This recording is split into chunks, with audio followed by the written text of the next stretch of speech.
Minimnya sosialisasi pemilu serentak yang digelar pada 27 November 2024 mendatang oleh penyelenggara pemilu, pasangan calon Bupati Bogor dan Wakil Bupati Bogor Bayu Sajoan dan Musyafaur Rahman terus gencar mensosialisasikan agar suaranya mencapai target kemenangan.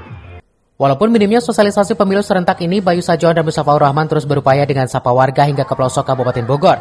Walaupun kenyataannya masih banyak warga yang tidak tahu pelaksanaan tersebut. Ya, kita hanya terus menyapa masyarakat ya, mengingatkan, karena kita turun ke beberapa daerah di wilayah masyarakat di lingkungan di Kabupaten Bogor, banyak yang nggak tahu ada pemilu, ada pilkada. Ini entah bagaimana kesalahannya siapa, tapi yang jadi masalah adalah sosialisasi.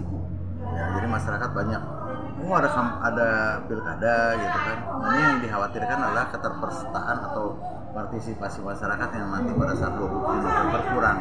Ini yang kita khawatirkan, karena banyak sekali masyarakat yang mengeluhkan, kok nggak tahu, padahal sebenarnya baliho ini kan sudah bertebaran dari mungkin setahun yang lalu. Ada para kandidat-kandidat yang calon bupati, wakil bupati. Dengan banyaknya baliho atau spanduk terpasang sudah 1 tahun yang lalu ini, pasangan nomor urut 2 terus gencar agar pada pelaksanaannya warga bisa berbondong-bondong datang ke lokasi pencoblosan. Dari Megamendung, Wawan Supriyatna melaporkan.